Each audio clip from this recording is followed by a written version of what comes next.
যদি নিজেকে একটু কন্ট্রোল করতে পারতাম তাহলে আর এমন একটা সময় দেখতে হতো না। বুক ফেটে কান্না আসতে লাগলো।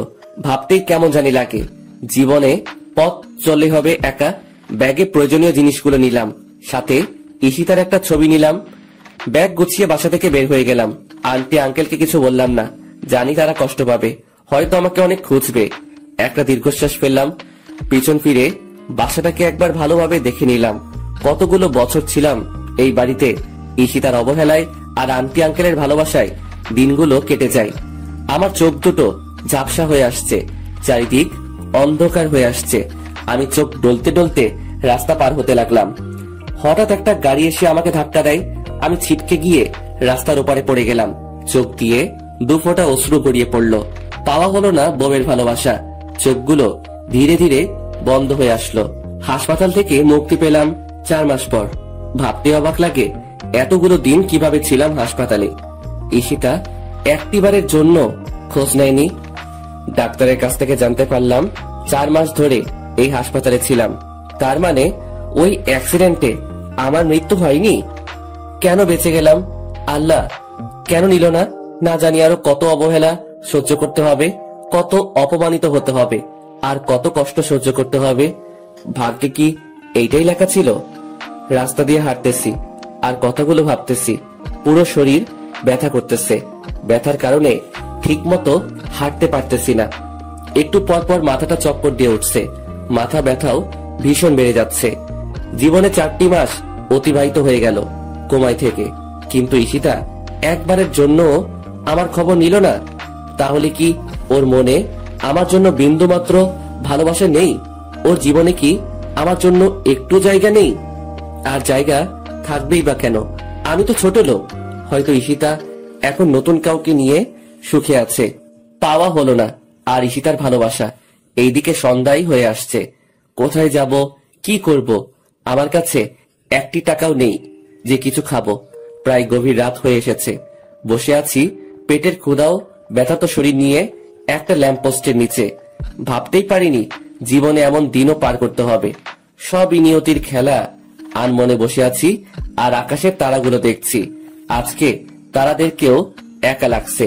আকাশে চাঁদটা ঠিকই উঠেছে, কিন্তু আমার মনের আকাশটা আধার হয়ে আছে। হঠাৎ খেয়াল করলাম একটা গাড়ি এই দিকে আসতেছে। একবার ভাবলাম সাহায্য চাইবো, আবার বসে পড়লাম। গাড়িটা আমার সামনে এসে থামলো। কি ব্যাপার? গাড়িটা আমার সামনে দাঁড়ালো কেন? হয়তো ওদের কোনো কাজে দাঁড়িয়েছে। আমি গাড়ির দিকে তাকিয়ে বোঝার চেষ্টা করছি। চেনা চেনা মনে হচ্ছে। গাড়ি থেকে একজন লোক নেমে আসলো। আরে, এ তো আঙ্কেল। চোখ দিয়ে অশ্রু গড়িয়ে পড়লো। দেখলাম আঙ্কেলের চোখে পানি। হয়তো কতগুলো দিন পর দেখা হলো তাই।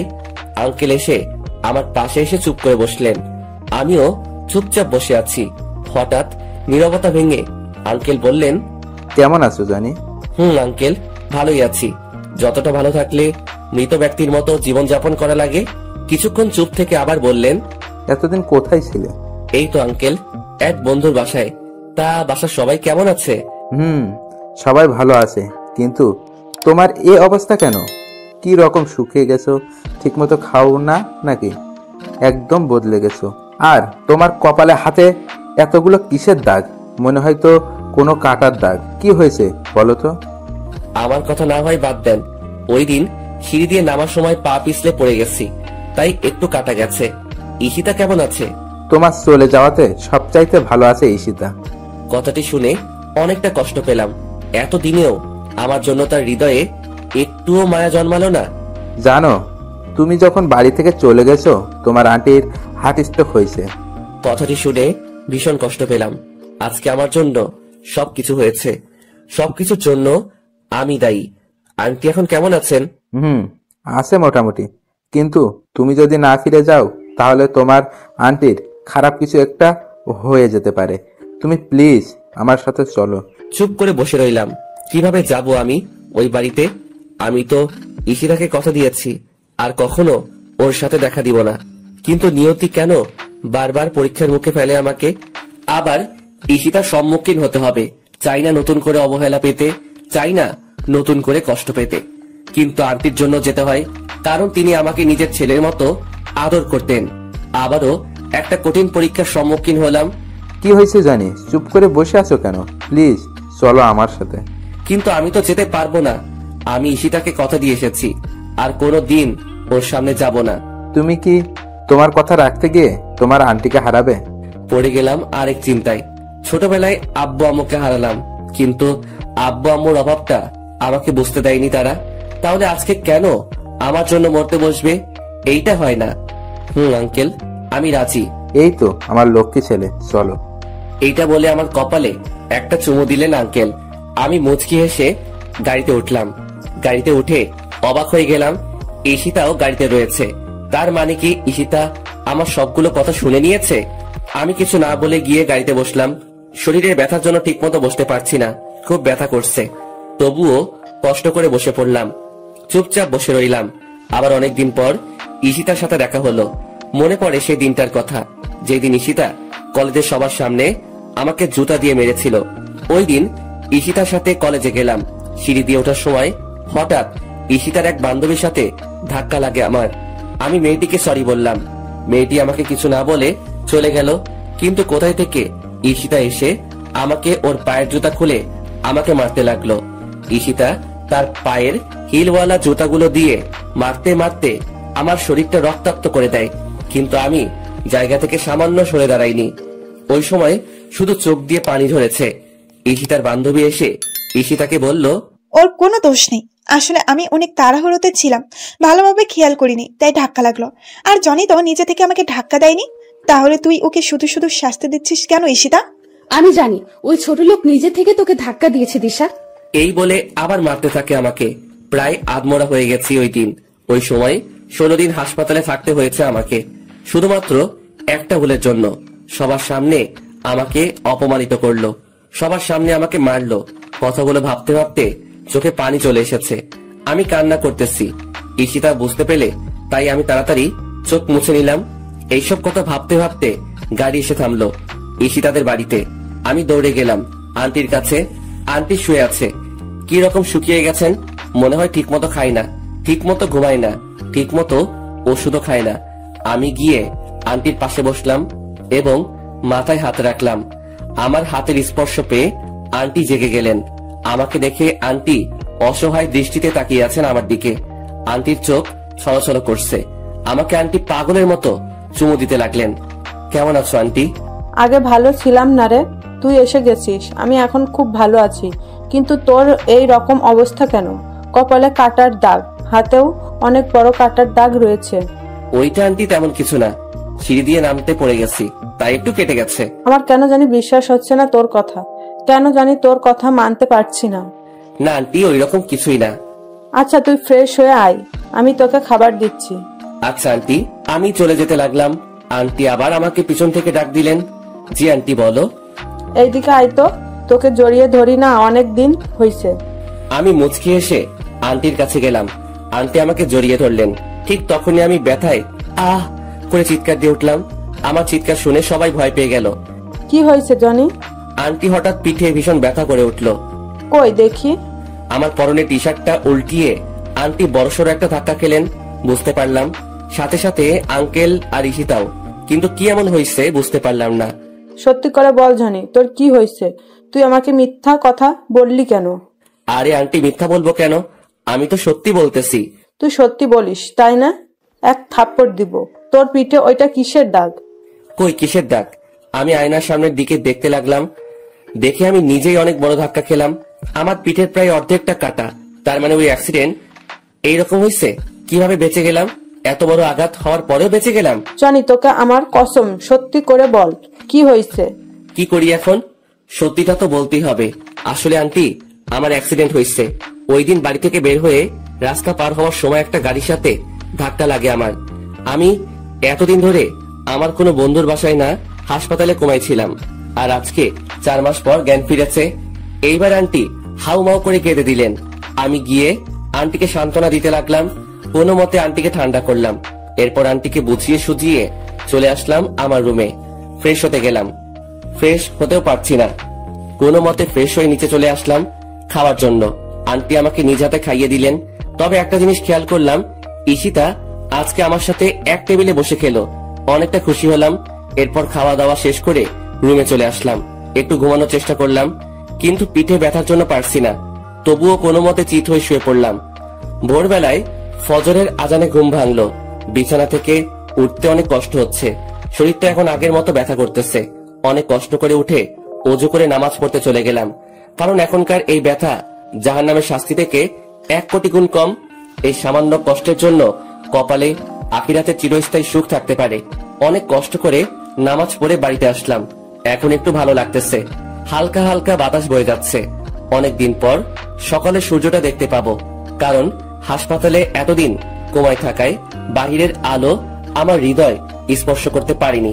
তাই ছাদে চলে আসলাম। খেয়াল করলাম কেউ একজন ছাদের এক কোণে দাঁড়িয়ে আছে। একটু কাছে যেতেই বুঝতে পারলাম ঈশিতা। আমি গিয়ে ওর একটু পাশে দাঁড়ালাম। ভাবলাম এই কয়দিনে হয়তো আমি তার হৃদয়ে একটু হলেও আমার জন্য জায়গা করতে পেরেছি। কারো উপস্থিতি টের পেয়ে ঈশিতা আমার দিকে তাকালো। আমাকে দেখে বিরক্তিকর দৃষ্টি নিয়ে তাকালো ঈশিতা আমার দিকে। তুই এখানে কি করিস? তোকে বলছি না আমাকে ডিস্টার্ব করবি না। আসলে আমি বুঝতে পারিনি আপনি ছাদে আছেন। জানলে এখানে আসতাম না। জানলে আসতিস না? এই বাড়িতে আবার কেন আসলি তুই? তোর নাকি অ্যাক্সিডেন্ট হয়েছে? মরিস নাই কেন অ্যাক্সিডেন্টে? মরে আমাকে উদ্ধার করতি? যত সব ছোট লোক কোথাকার। এই বলে ঈশিতা চলে গেল। ঈশিতার কথা শুনে বুকের ভিতর ঘূর্ণিঝড় শুরু হলো। তাহলে কি আমি ভুল ভাবনা নিয়ে এতদিন বেঁচেছিলাম? মৃত্যুটাই আমার জন্য শ্রেয় ছিল। ভালোবাসার মানুষটি বলছে মরতে। তাহলে এই তুচ্ছ জীবন রেখে কি লাভ? শুধুমাত্র আত্মহত্যা করলে এই অবহেলা থেকে মুক্তি পেতে পারি, কিন্তু আত্মহত্যা যে মহাপাপ। আর এই কথা জেনে বেঁচে আছে পৃথিবীতে হাজারো জীবন্ত লাশ। চোখ দিয়ে অনবরত অশ্রু ঝরতেছে। কেন জানি বাধা দিয়েও থামাতে পারছি না। বুকের ভিতর দিয়ে বয়ে যাওয়া কষ্টের ঢেউ। আর কত অবহেলা পেতে হবে জানি না, তবে একদিন এই অবহেলিত জনির কাছে ঈশিতাকে আসতেই হবে। সূর্যোদয়টা না দেখে চলে আসলাম। ইচ্ছে নেই সূর্যোদয় দেখার। নাস্তা করতে নিচে চলে আসলাম। জানি ঈশিতা আমার সাথে এক টেবিলে বসে নাস্তা করবে না, তবুও বসলাম। ঈশিতা আসলো আর আমাকে দেখেই আবার চলে গেল। ওই সময় কষ্ট পেয়েও পেলাম না, কারণ প্রিয় মানুষটির থেকে কষ্ট পাবো এই কথা যদি জেনে যায় তাহলে ওই রকম আঘাত করে না, তবে জখমটা রয়ে যায়। এরপর আমাকে আন্টি নিজ হাতে নাস্তা খাইয়ে দিলেন। এরপর আমি একটু রেস্ট নিয়ে ফার্মেসিতে গিয়ে 1 মাসের জন্য ওষুধ নিয়ে আসলাম। ধীরে ধীরে পিঠের ক্ষতটা ভালো হতে লাগলো। পিঠের ক্ষত ভালো হয়ে লাভ কি? বুকের ক্ষতটা তো তার চেয়ে 1000 গুণ বেশি, যা শুধু ঈশিতাই ভালো করতে পারবে, যার একমাত্র ওষুধ ঈশিতা। আজ 1 মাস পর আমি মোটামুটি সুস্থ, কিন্তু অবহেলাটা প্রতিদিন পেতে হয়। এই কারণে না হয় অন্য কারণে। এখন থেকে আমি আঙ্কেলের অফিসে যাব। আঙ্কেল বারণ করছে, তবুও ঘরে একা একা বসে থাকতে ভালো লাগে না। এর চেয়ে অফিসে গেলেই ভালো হয়। কিন্তু ঈশিতাও নাকি অফিসে যেতে চায়, তবে ভালোই হবে। কাজের ফাঁকে ঈশিতাকে চুরি করে নিজের ইচ্ছা মতো দেখতে পাবো, এতেই অনেক। অফিসে প্রতিদিন আমি আর ঈশিতা দুইজনে এক গাড়িতে করে গেলাম, সাথে আঙ্কেলও ছিলেন। আজ থেকে অফিসের নতুন এমডি হচ্ছে ঈশিতা, আর আমাকে একটা ডেস্ক দেখিয়ে দিলেন। আমার জন্য কাজটা নির্ধারিত নয়। আমার কাছে ভালো লাগলে কাজ করতে পারবো, না হয় অফিসে বসে থাকতে পারবো। প্রথম দিন সবার সাথে পরিচয় হয়ে নিলাম আর একজনকে বন্ধু বানিয়ে নিলাম। নাম হচ্ছে রাকিব। আমার সমবয়সী রাকিব, আর আমার পাশের ডেস্কে রাকিব বসে। আমরা সমবয়সী হওয়ার কারণে একজন আরেকজনকে তুই করেই বলি। প্রথম দিন সবকিছু বুঝে নিতে নিতে সময় কেটে গেল। পরদিন সকালবেলা নাস্তা করে অফিসে চলে আসলাম। ঈশিতাও আমার সাথে গাড়িতে আসে। আমি গাড়ি চালানোর ফাঁকে ফাঁকে ঈশিতার দিকে তাকিয়ে থাকি।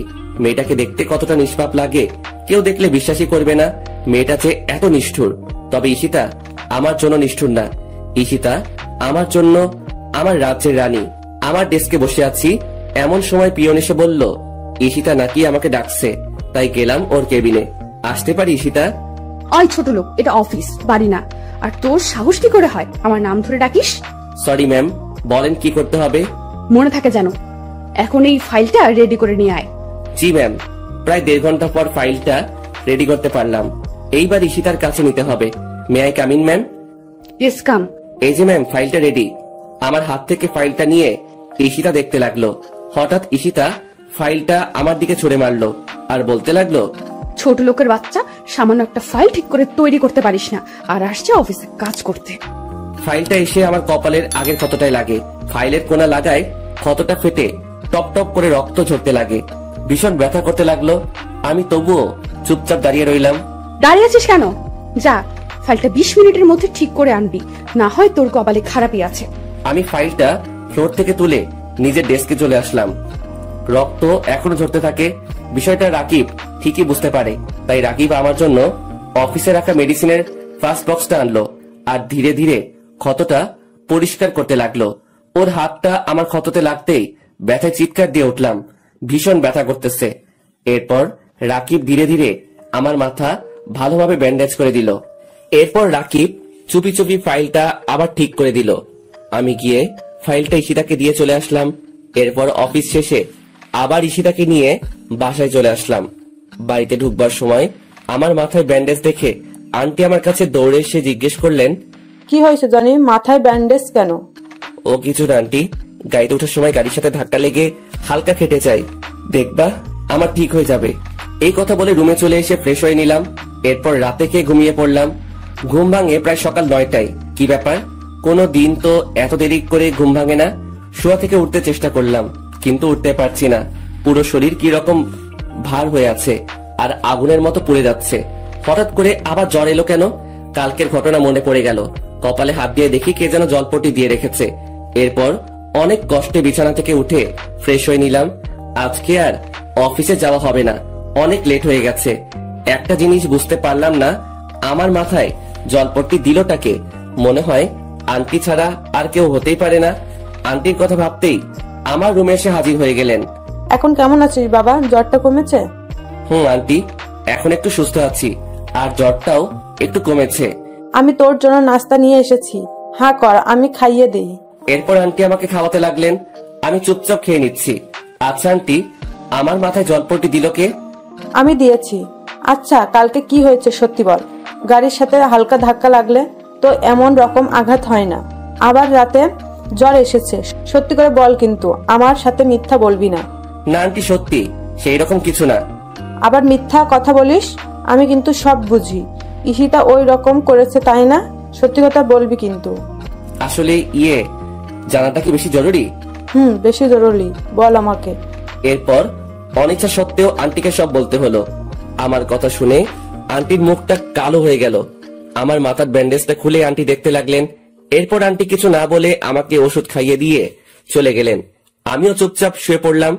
অনেকদিন কলেজে যাওয়া হয় নাই, আবার সামনের মাসে পরীক্ষা। আমার ওই রকম ভালো প্রস্তুতি নাই, কালকে কলেজে যেতে হবে। এইভাবে দিনটা কেটে যায়। জ্বরটা একটু কমেছে, তাই সকালে নাস্তা করে গাড়ি নিয়ে বেরিয়ে পড়লাম কলেজের উদ্দেশ্যে। হঠাৎ আমার গাড়ির সামনে একটা মেয়ে এসে পড়লো।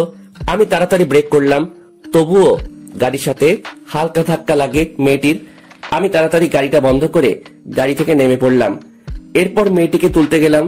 আরে, এইটা তো ঈশিতার ফ্রেন্ড দিশা। আমি তাড়াতাড়ি হাতটা বাড়িয়ে দিলাম দিশার দিকে। উঠে আসো দিশা। এরপর আমি ধীরে ধীরে দিশাকে তুলতে লাগলাম। গাড়ির সাথে ধাক্কা লাগার কারণে মেয়েটা পায়ে ব্যথা পাইছে, উঠে দাঁড়াতে কষ্ট হচ্ছে। তোমার কি হাঁটতে কষ্ট হচ্ছে? না, তেমন না, ঠিক হয়ে যাবে। আচ্ছা, এখন ছাড়ো, আমি যেতে পারবো। আচ্ছা। আমি দিশাকে ছেড়ে দিলাম। ও ধীরে ধীরে হাঁটার চেষ্টা করতে লাগলো, কিন্তু পায়ের ব্যথার কারণে পারছে না। দিশা পড়ে যেতে লাগলো, তাই আমি তাড়াতাড়ি দিশাকে আবার ধরে ফেললাম। চলো, আমি তোমাকে হাসপাতালে নিয়ে যাচ্ছি। না, তার আর দরকার হবে না, আমি যেতে পারবো। চুপ, সেই তখন থেকে যেতে পারবো বলছে তো, কই একটু তো সামনে যেতে পারছো না? তো আমি এখন কিভাবে যাব? আচ্ছা দাঁড়াও, কি করবো ঠিক বুঝতে পারছি না। মেয়েটা ঠিক মতো হাঁটতেও পারছে না, তাই কোনো কিছু না ভেবে দিশাকে কোলে তুলে নিলাম।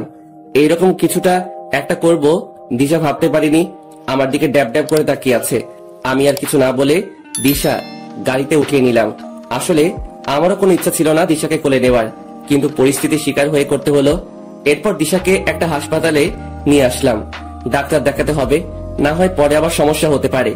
গাড়ি থেকে হাসপাতালের ভিতর কোলে করে নেওয়া লাগলো। এরপর ডাক্তারকে দেখিয়ে নিলাম। আঘাতটা একটু বেশি লেগেছে, তবে কিছুক্ষণ পর ঠিক হয়ে যাবে। ডাক্তার কিছু ওষুধ লিখে দিলেন। ওষুধগুলো কিনে দিশাকে নিয়ে আবার গাড়িতে চলে এলাম। দিশা কোথায় যাবে এখন? কলেজে নাকি বাড়িতে? কলেজে চলো। ঠিক মতো হাঁটতে পারবে তো? সমস্যা হলে বলো, আমি তোমাকে বাড়িতে দিয়ে আসবো। হাঁটতে পারবো, সমস্যা হবে না আমার। কলেজে চলো। এরপর আর কিছু না বলে গাড়ি চালাতে লাগলাম।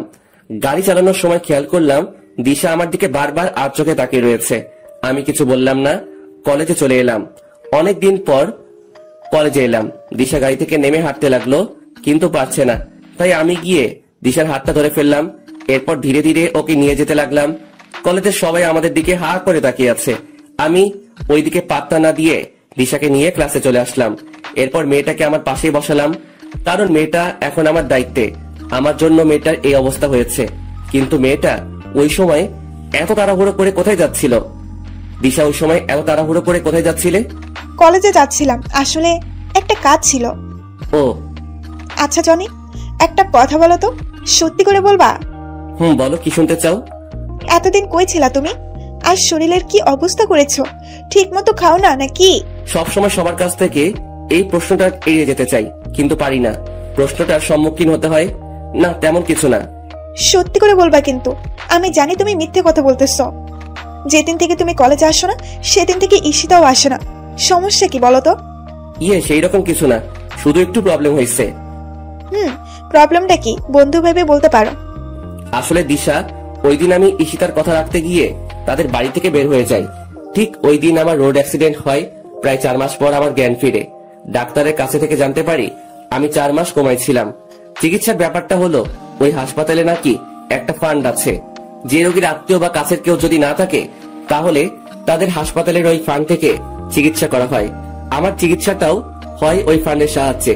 এরপর যখন জ্ঞান ফিরে কোথায় যাব, কি করব, কিছুই বুঝতে পারি নাই। ভাগ্যবশত আবার ঈশিতাদের বাড়িতে আসতে হলো।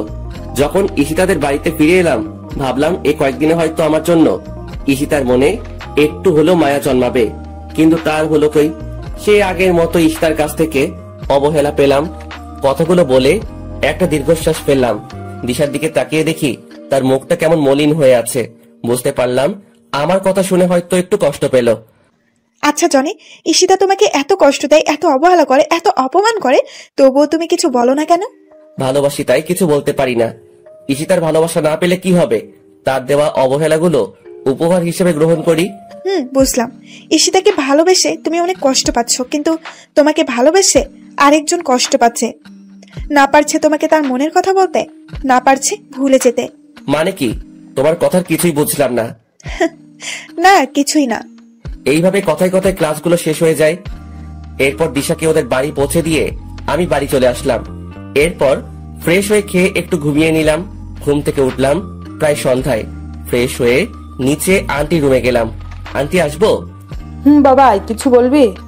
আন্টি বলবো। আঙ্কেলকে বলে দিও আমি এই কয়েকদিন অফিস যেতে পারবো না, সামনে পরীক্ষা আছে। আচ্ছা, বলবো। আন্টি, ঈশিতা কোথায়? ওর রুমে নাকি? না, ঈশিতা এখনো অফিস থেকে আসে নাই। মানে বলো কি? প্রায় রাত হয়ে এলো, কিন্তু ঈশিতা এখনো বাড়িতে আসলো না। অফিস তো সে কখন শেষ হয়ে যায়? কি জানি বাবা, মেয়েটা আজকে এত দেরি করছে কেন? আমার খুব চিন্তা হচ্ছে। আচ্ছা দাঁড়াও, আমি খবর নিচ্ছি। এরপর আমার রুমে এসে রাকিবকে ফোন দিলাম। হ্যালো, কেমন আছিস দোস্ত? এই তো ভালো, তুই কেমন আছিস? আমিও ভালো আছি। আচ্ছা দোস্ত, অফিস কি ছুটি? অফিস তো সেই কখন শেষ হয়ে গেছে। কেন রে, কি হয়েছে? আরে ঈশিতা এখনো বাড়িতে ফিরে নাই। বলিস কি? দেখ, ম্যাম হয়তো অন্য কোনো কাজে ব্যস্ত আছে। আচ্ছা দোস্ত, তাহলে রাখি। তোর সাথে আবার পরে কথা হবে। আচ্ছা ঠিক আছে, ভালো থাকিস। এই বলে মোবাইলটা কেটে দিলাম। কি করি এখন? ঈশিতার নাম্বারটা বউ দিয়ে সেভ করা আছে, কিন্তু কোনোদিন ফোন দেওয়া হয়নি। আর কোনো কিছু না ভেবে ফোন দিলাম, কিন্তু ফোন তুলছে না। এইভাবে 6 বার ফোন দিলাম, তবুও ফোনটা ধরলো না। আমার চিন্তা আরো বেড়ে গেল, তাই আবার ফোন দিলাম। এইবার ঈশিতা কলটা ধরলো। ওই ছোট লোকের বাচ্চা, বারবার ফোন দিস কেন? আপনি কোথায়?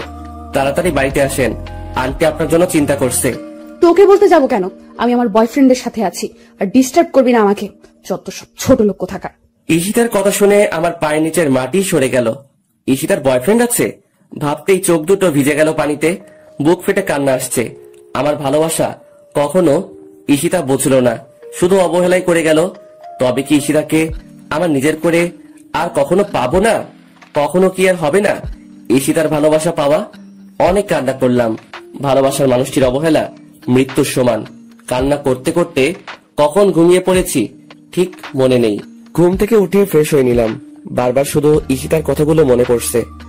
তবে কি চিরতরে হারাতে হবে ঈশিতাকে? আর যেইভাবে অবহেলা করছে তাতে ঈশিতা না থাকাও ভালো। কিন্তু প্রিয় মানুষটির কাছ থেকে অবহেলা করলে তা না পাওয়ার চেয়েও ভালো।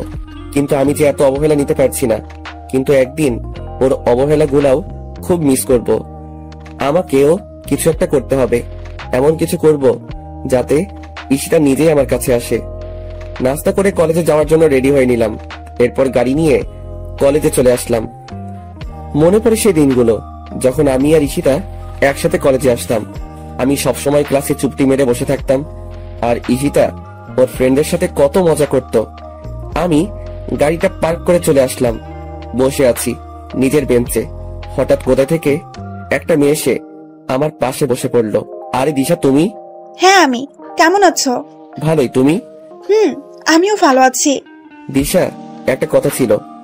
বলো, সমস্যা নাই। সত্যি কথা বলতে হবে কিন্তু। আরে বাবা, সত্যি বলবো। আচ্ছা, ঈশিতার কি কোনো বয়ফ্রেন্ড আছে? তুমি কি জানো? না তো, আমার জানা মতে কেউই নাই। কেন, কি হয়েছে বলো তো? না, তেমন কিছুই না। বুঝলাম, তেমন কিছু না। তবুও বলো তুমি। আসলে ঈশিতা আমাকে কালকে বলল ওর নাকি বয়ফ্রেন্ড আছে। আরে বলো কি, আমাকে তো কখনো বলে নাই। আর তুমি থাকতে অন্য কোনো ছেলে কেন থাকবে? তুমি না ওর স্বামী? দিশা, তুমি তো জানো আমি ওর নামের স্বামী, অধিকারে না। জনি, তোমাকে একটা কথা বলবো, রাখবা আমার কথা? আচ্ছা বলো, কি করতে হবে? না, আগে আমাকে কথা দিতে হবে। আচ্ছা দিলাম, এখন তো বলো। চলো না, আমরা আজকে ক্লাস না করে ঘুরবো। অনেক দিন হলো যায় না। চলো না প্লিজ। কিন্তু ক্লাস? তুমি কিন্তু কথা দিয়েছো, যেতে তো হবেই।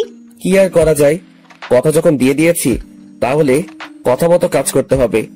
এরপর গাড়ি নিয়ে আমি আর দিশা বেরিয়ে পড়লাম। উদ্দেশ্য নদীর পাড়ে যাব। এরপর আমরা আমাদের গন্তব্যস্থলে চলে গেলাম। বসে আছি নদীর পাড়ে একটা গাছের নিচে। কি সুন্দর প্রকৃতি, যার বর্ণনা দিয়ে শেষ করা যায় না। দিগন্ত বিস্তৃত নদী, নদীর ওপরে সারি সারি গাছ, চারিদিকে হালকা রোদের তাপ আর দক্ষিণের বাতাস এসে মনে দোলা দিয়ে যাচ্ছে। সব মিলিয়ে একটা মনোমুগ্ধকর পরিবেশ। জনি, কি ভাবো?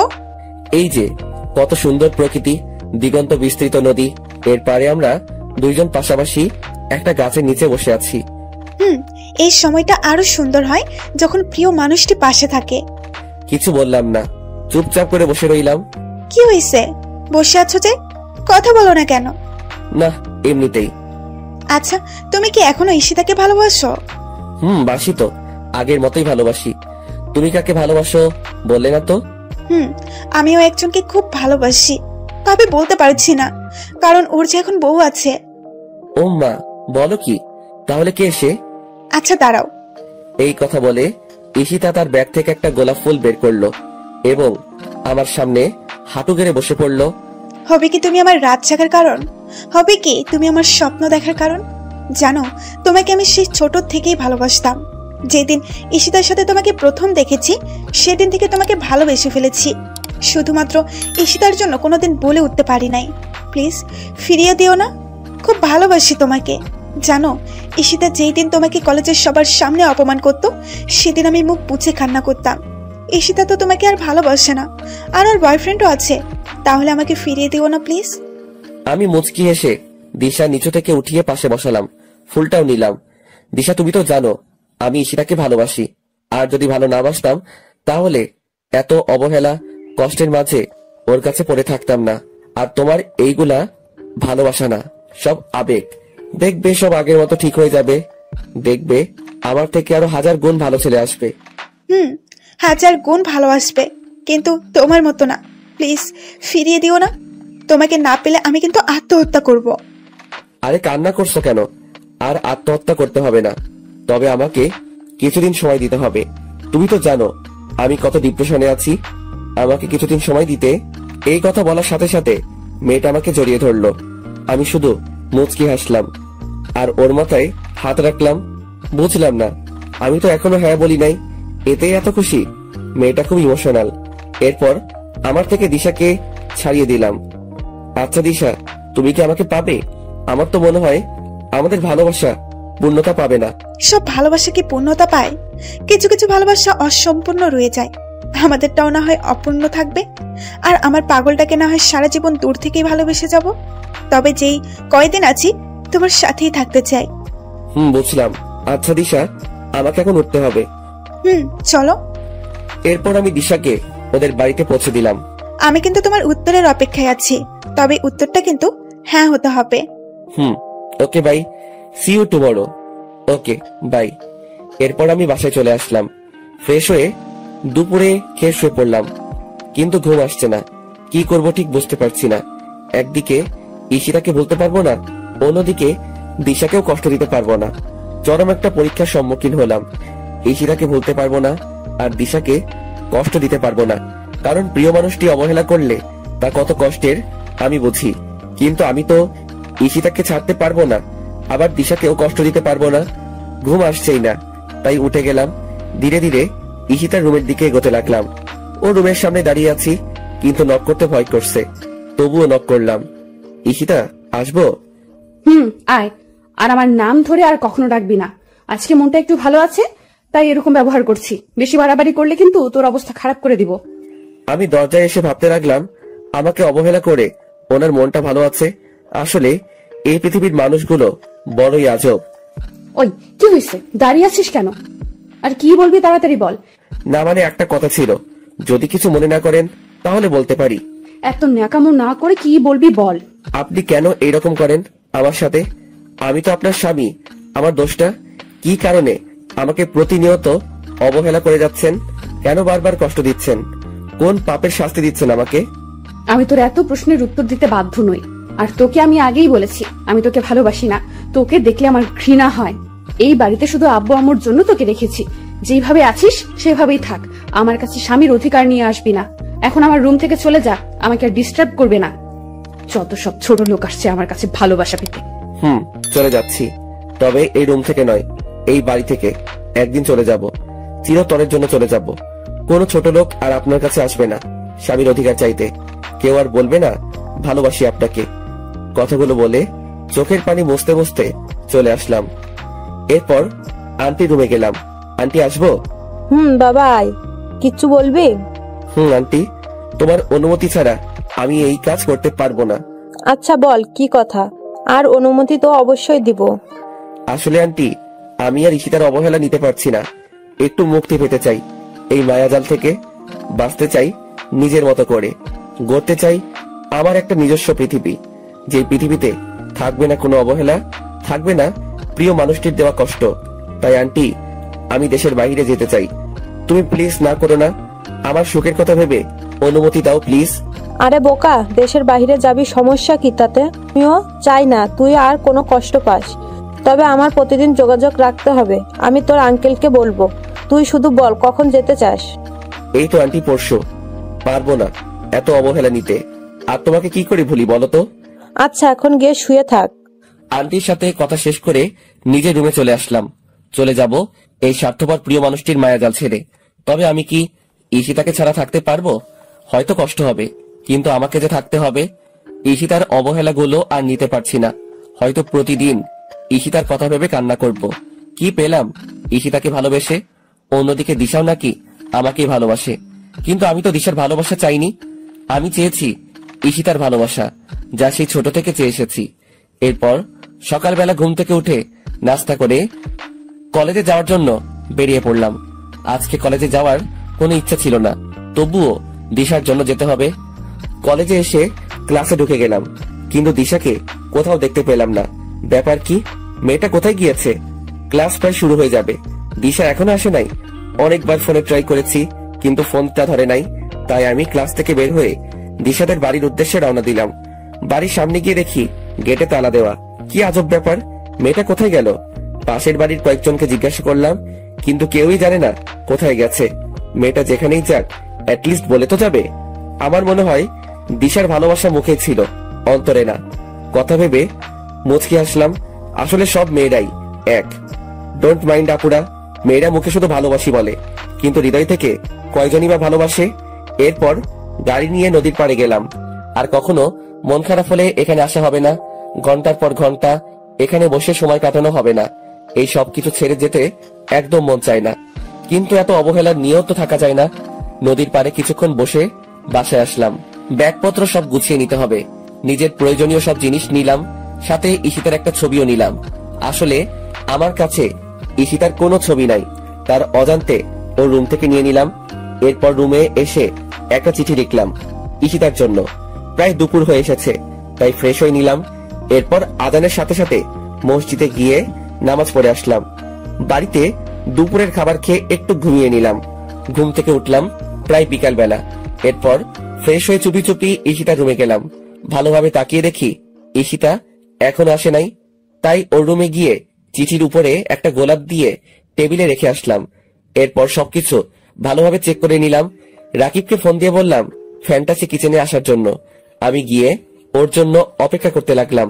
প্রায় আধা ঘন্টা পর রাকিব আসলো। কিরে, কেমন আছিস? তুই তো একটা কলও দিস না। আরে বলিস না বেটা, ঈশিতা ম্যাম সবসময় অফিস লেট করে ছুটি দেয় আর সবসময় কাজের উপর রাখে। জীবনটা তেজপাতা বানিয়ে ফেলেছে, একটু অবদ্ধ হওয়া যায় না। আবার অফিস শেষে বাসায় এসে রান্না করতে হয়। তুই তো জানিস আমার কেউ নাই, সবকিছু নিজেকে করতে হয়। ধুর পাগল, কে বলছো তোর কেউ নাই? আমি আছি তো সব সময়। আর আমাদের ভাবি কবে আসবে? ওমা, কে ভাবি? কিসের ভাবি? কার ভাবি? কোথায় থেকে আসলো ভাবি? আমি তো জানতাম না। ভাব নিও না আমার সাথে। চুপি চুপি অনার্স শেষ বর্ষের একটা মেয়ের পিছনে ঘুরো, কিন্তু মেয়েটা পাতা দেয় না। আর তুমি ভাবো আমি কিছুই বুঝি না? ওই, তুই কেমনে জানলি? আমি তো তোকে বলি নাই। তুই তো বলবি না আমি জানি, তাই আগে থেকে খবর নিয়ে রাখলাম। তা কি খাবি অর্ডার কর, আজকে আমি তোকে খাওয়াবো। যা ইচ্ছে অর্ডার দে, সাথে আমার জন্য দে। ওকে। এরপর আমরা খেয়ে নিলাম। আচ্ছা দোস্ত, একটা কথা বলতেছি তোকে, যা যা বলবো মনোযোগ দিয়ে শুনবি। বল। আমি দেশের বাইরে যাচ্ছি, কবে ফিরবো জানি না। তুই সবসময় অফিসে ঈশিতার খেয়াল রাখবি, আমার সাথেও যোগাযোগ রাখবি। আর আমি কিন্তু একদিন না একদিন ফিরবো, তবে কখন তা জানি না। তুই ঈশিতার উপর নজর রাখিস। আসলে মেয়েটা একটু অগোছালো আর অবুঝ।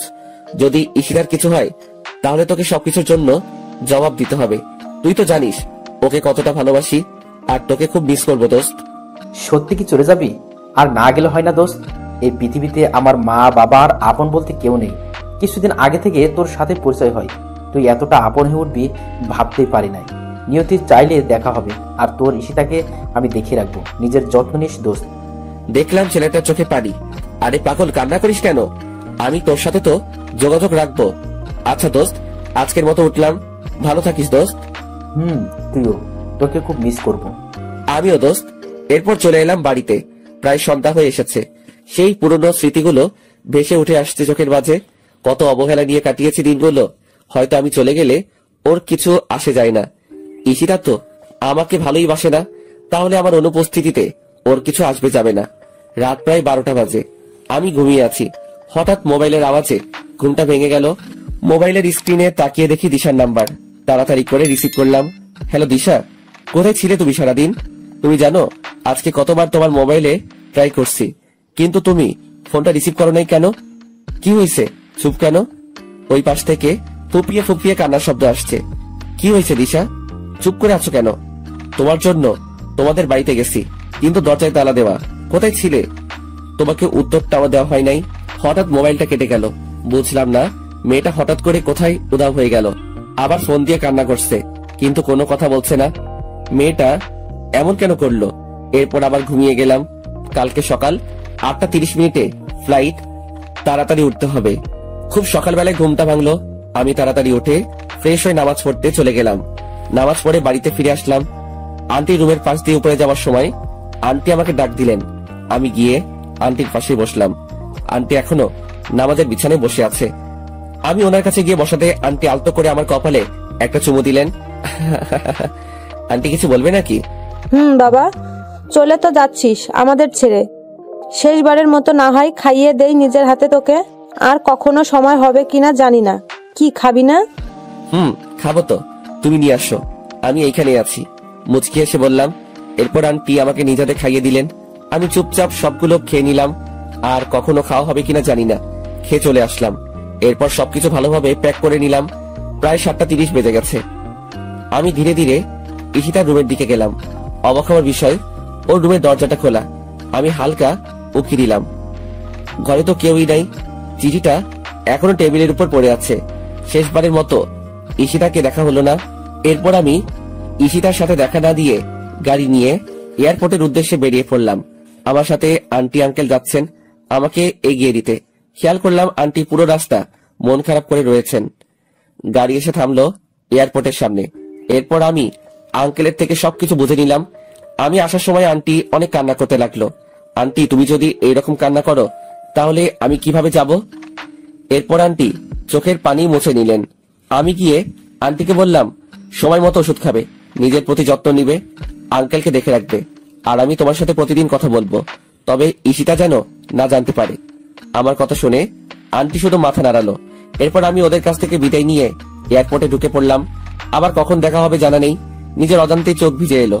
প্রিয় মানুষগুলো, প্রিয় দেশটি ছেড়ে চলে যেতে হবে বিদেশে। এরপর ঠিক সময় প্লেন টেক অফ করলো। তখন মন চাইছে প্লেনের জানালা ভেঙে নেমে যাই, কিন্তু তখন তো আর কোনো পথ খোলা ছিল না। এরপর তো তুমি সবই জানো অর্পা, আমার ইংল্যান্ডে আসা, তোমার সাথে পরিচয় হওয়া, পরিচয় থেকে বন্ধুত্ব। তুমি আমাকে কতটা ভালোবাসো ঠিক অনুভব করতে পারছি না। হয়তো আমি ঈশিতাকে যতটুকু ভালোবাসি তার থেকে বেশি ভালোবাসি, আবার এর থেকে কম হতে পারে। তুমি জানো অর্পা, আমার প্রতিটা মুহূর্তে ঈশিতার কথা মনে পড়তো। খেয়াল করে দেখলাম মেয়েটা কান্না করছে আমার কথাগুলো শুনে। ওকে সান্ত্বনা দেওয়ার ভাষা আমার নেই। হঠাৎ অর্পা চোখ মুছে আমাকে হাসি মুখে বলল, কি হয়েছে? কেকটা কাটবে না নাকি খালি পেটে থাকতে হবে?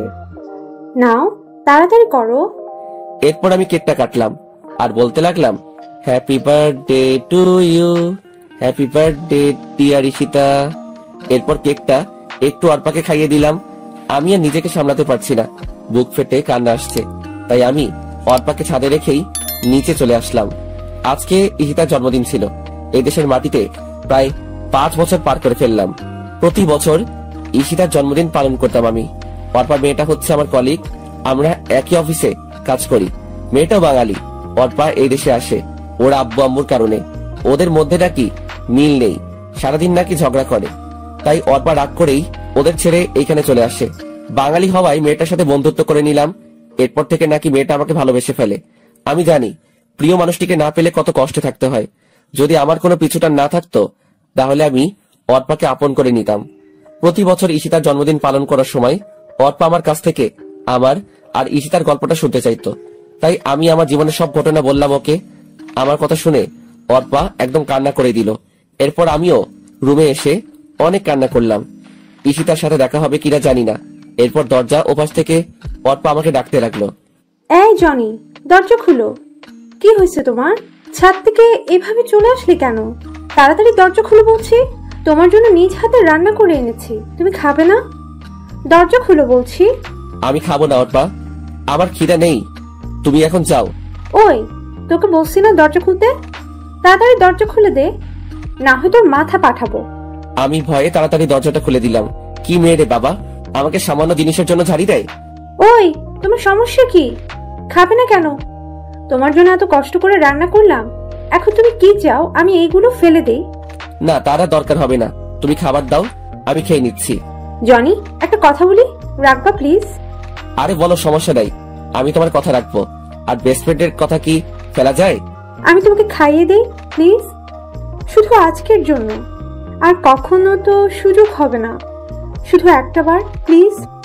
কি দিবে না? দাও, সমস্যা নাই। এরপর অর্পা আমাকে খাইয়ে দিল। মেয়েটা আমাকে এতটা ভালোবাসে আমি ভাবতেই অবাক হচ্ছি। শুধুমাত্র আন্টি ছাড়া আর কেউ আমাকে এইরকম ভালোবাসেনি। আর আজকে অর্পা। খাওয়া শেষ করে উঠে আমি সোফায় বসে রইলাম। এরপর অর্পা এসে আমার পাশে বসলো।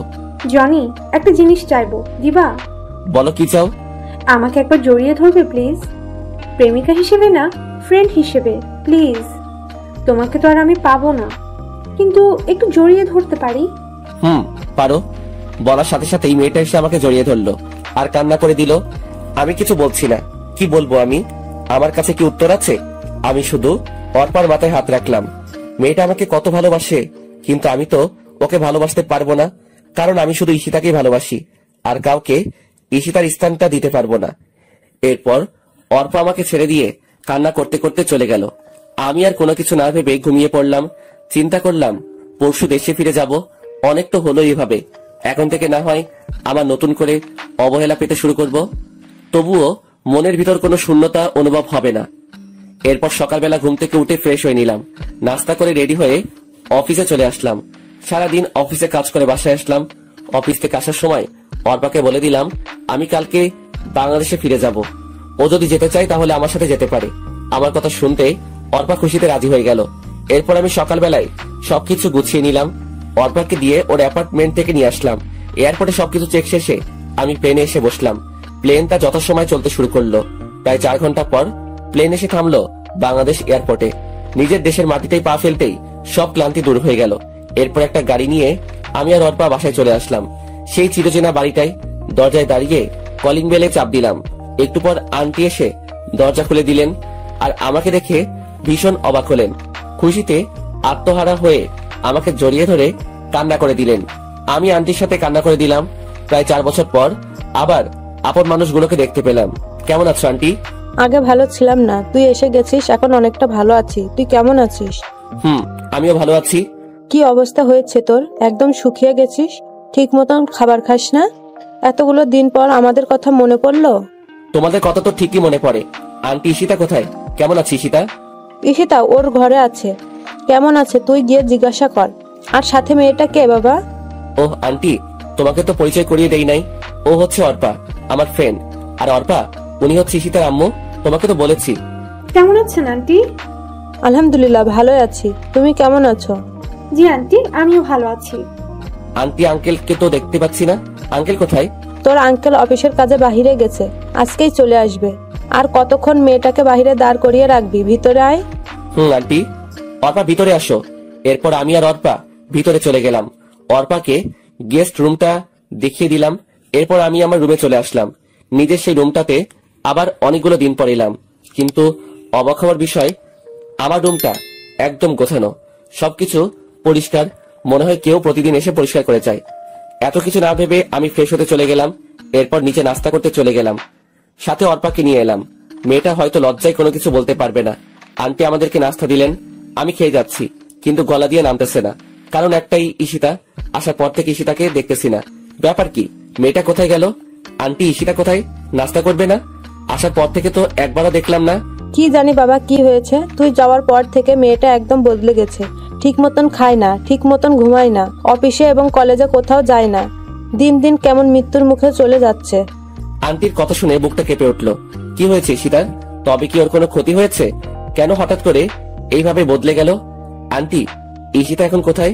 মনে হয় রুমেই আছে, সারাদিন নিজেকে রুমে বন্দি করে রাখে। যা তো মেয়েটাকে ডেকে নিয়ে আয়। কে? আমি যাব? তুই যাইবি, এখন যা তো। এরপর আমি ধীরে ধীরে ঈশিতার রুমের দিকে পা বাড়ালাম।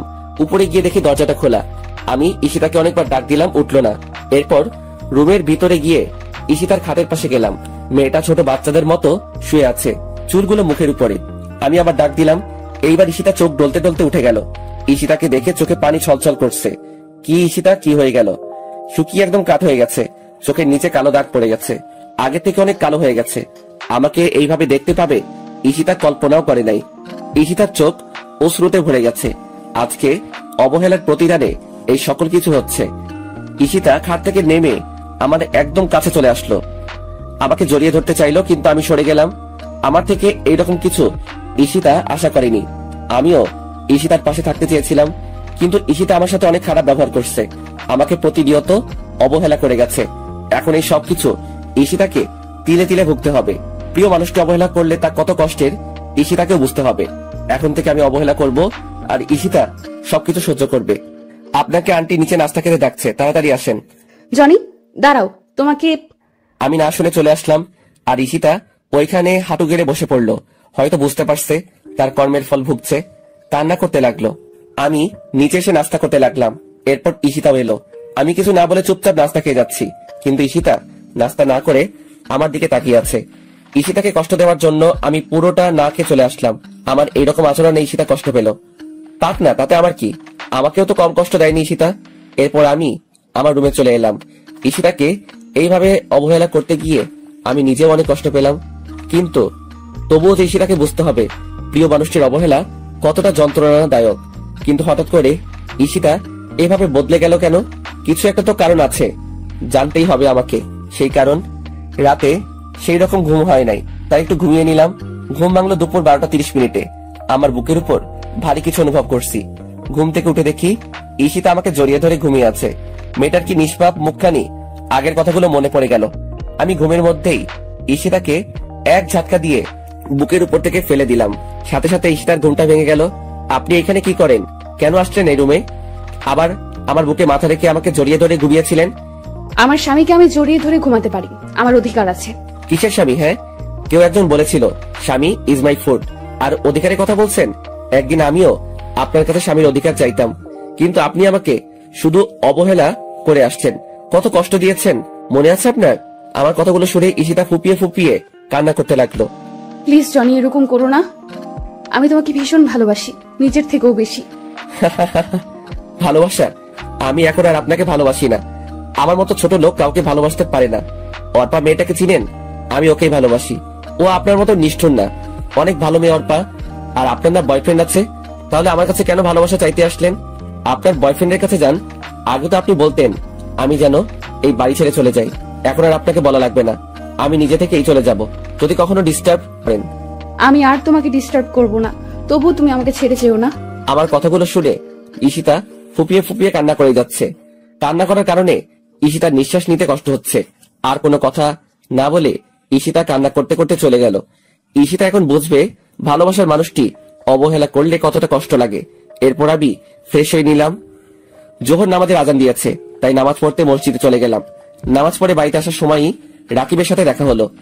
আরে দোস্ত, তুই কখন আসলি? দেশে ফিরে আসলি, কিন্তু একবারও জানালিও না। আমি তো আজকে সকালেই এলাম। আসলে বাংলাদেশে আসার পর সিম নেওয়া হয় নাই, তাই যোগাযোগ করতে পারি। তো কেমন আছিস তুই? আলহামদুলিল্লাহ ভালোই আছি। জানিস দোস্ত, আমার বিয়ে হয়ে গেছে, আমি এখন আর ব্যাচেলার নেই। আরে বাহ, ভালোই তো। আচ্ছা দোস্ত, এখন বাড়ি যেতে হবে, একদিন তোদের বাড়িতে যাব। আচ্ছা ঠিক আছে, ভালো থাকিস। তুইও। এরপর বাড়ি চলে এলাম। দুপুরের খাবারকে বসে বসে টিভি দেখতেছি। এরই মাঝে অর্পা এসে হাজির হলো। কিছু বলবে অর্পা? আসলে আমরা না একা একা ভালো লাগছে না, চলো না আমরা একটু ঘুরে আসি। ঘরে বসে থাকতে থাকতে ভালো লাগে না, আর ঈশিতার সাথেও কথা বলতে ভয় করে। ও যদি আমাকে কিছু বলে? ধুর পাগলি, ঈশিতা ওই রকম মেয়ে না, তোমাকে কিছু বলবে না, উল্টো তোমার সাথে ফ্রেন্ডলি আচরণ করবে। আর আজকে বিকাল বেলা রেডি থেকো, আমরা ঘুরতে বের হবো। ওয়াও, সত্যি? সত্যি। ঠিক আছে, তাহলে আমি ঈশিতাকে রেডি হয়ে নিতে বলছি। আমরা সবাই একসাথে যাব, তাহলে অনেক মজা হবে। না, তাকে বলার দরকার নাই, শুধু আমি আর তুমি যাব। সময় হলে আমি নিজেই ঈশিতাকে নিয়ে যাব। কিন্তু ঈশিতা? তোমাকে না বলছি আর কেউ যাবে না। ওকে, অ্যাজ ইউ উইশ। এরপর আরো কিছুক্ষণ টিভি দেখে রেডি হয়ে নিলাম। অর্পা আর আমি গাড়ি নিয়ে ঘুরতে বেরিয়ে গেলাম। আমরা অনেক জায়গায় ঘুরলাম, অনেক কিছু খেলাম, কিন্তু আমার যে কিছুই ভালো লাগছে না। ঈশিতাকে এইভাবে কাঁদিয়ে আমিও ঠিক থাকতে পারছি না, কিছুতেই মন মানছে না। এরপর আমরা ঘোরাঘুরি শেষ করে প্রায় সন্ধ্যার দিকে বাড়ি ফিরলাম।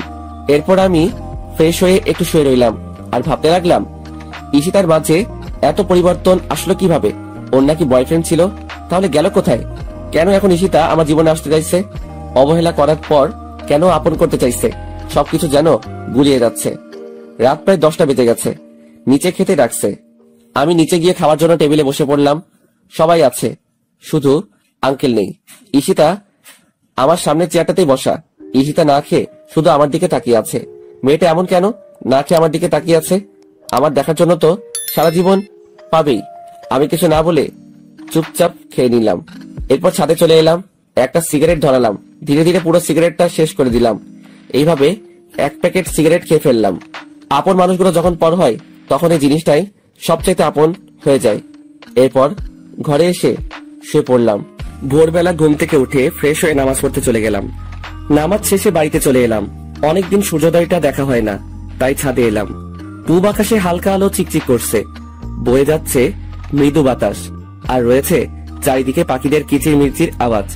সব মিলিয়ে একটা মনোমুগ্ধকর পরিবেশ। ভালোই উপভোগ করছি। হঠাৎ পিছনে কারো উপস্থিতি টের পেলাম। পিছনে তাকিয়ে দেখি আর কেউ নয়, ঈশিতা আমার পিছনে দাঁড়িয়েছিল। আমি ওর থেকে মুখ ফিরিয়ে নিলাম।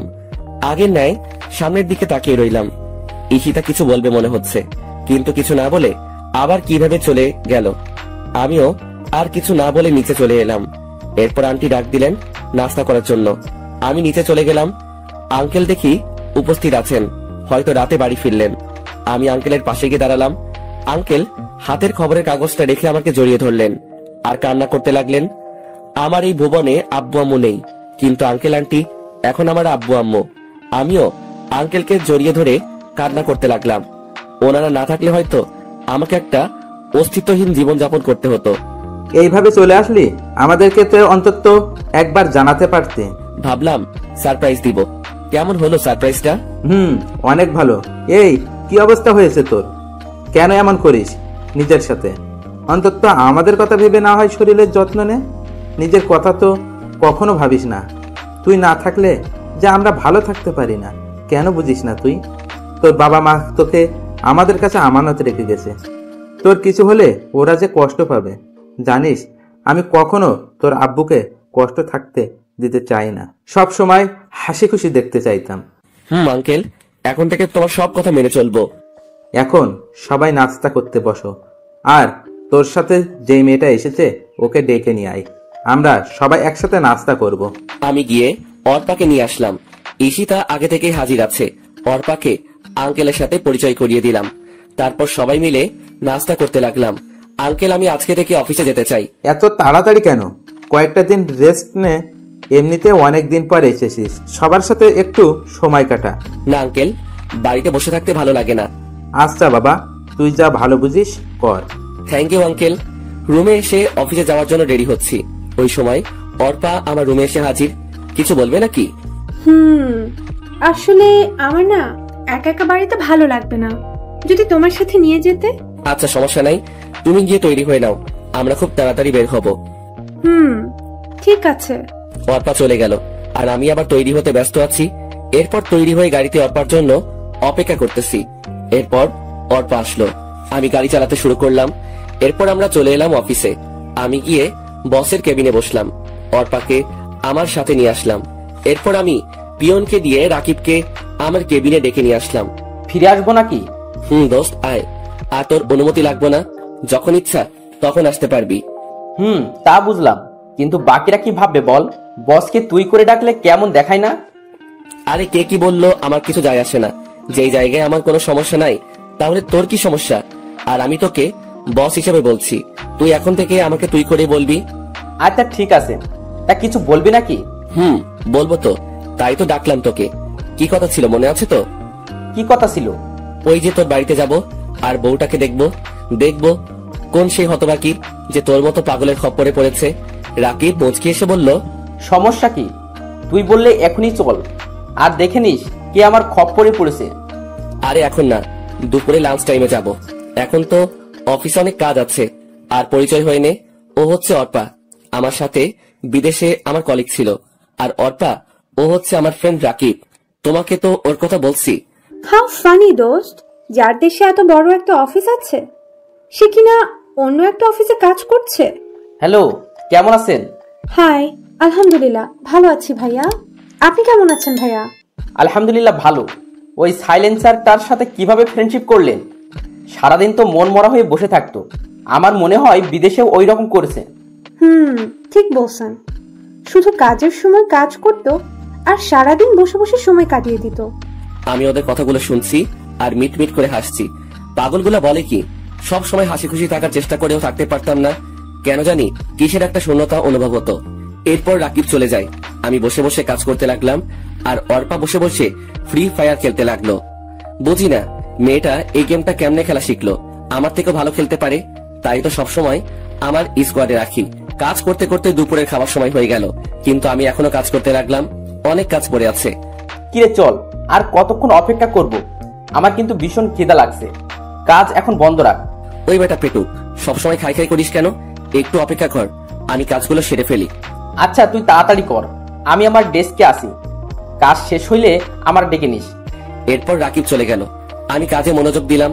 প্রায় 15 মিনিট পর কাজ শেষ হয়ে এসেছে। এরপর আমি অর্পাকে সাথে নিয়ে রাকিবের সাথে তাদের বাড়িতে উদ্দেশ্যে রওনা হলাম। আমি আর রাকিব কথা বলতে বলতে যেতে লাগলাম। প্রায় কিছু সময় রাকিবের বাড়িতে চলে এলাম। বাড়িটা আমার আগে থেকে চেনা। এরপর আমরা গাড়ি থেকে নেমে গাড়িটা পার্ক করিয়ে নিলাম। রাকিব গিয়ে দরজায় নক করলো। প্রায় কিছু সময় পর দরজা খুলে দিল। ভিতর দিকে তাকিয়ে আমি বড়সড় একটা ধাক্কা খেলাম। ও এখানে কি করে? আরে দিশা, তুমি এখানে? মানে কিভাবে হলো এইসব? রাকিব, তুইও তো কিছু বলিস নাই। ঘরে চল, তারপর সব বলবো। আগে খেয়ে নে, তারপর সবাই বসে কথা বলবো। আর অফিসে এখন দেরি করে গেলেও কিছু হবে না, সব জানতে পারবি। কেন তোকে কিছু বলি নাই? কেন তোর কাছ থেকে এত কিছু লুকিয়ে রাখলাম? এখন চল। এরপর আমরা ভিতরে গেলাম, ফ্রেশ হয়ে চলে এলাম খাওয়ার রুমে। তবে দিশা মেয়েটাকে আজকে অনেক খুশি দেখাচ্ছে, আমিও অনেক খুশি। মেয়েটা অন্তত একটা ভালো মানুষকে তো পেলো, কিন্তু ওই শালা রাকিব তো অন্য মেয়েকে ভালোবাসতো। তাহলে ওই মেয়েটার কি হলো? সবকিছু কেমন গুলিয়ে যাচ্ছে। কিরে, এত কি ভাবিস? সবকিছু জানতে পারবি। এখন খেয়ে নে। আর কতক্ষণ অপেক্ষা করব? ভীষণ ক্ষুধা লাগছে। আমি মুচকি হেসে ওর কথায় সম্মতি জানালাম। এরপর আমরা সবাই খেতে বসে গেলাম। বাহ, মেয়েটার হাতে রান্না তো অনেক ভালো। পেট পুড়ে খেলাম।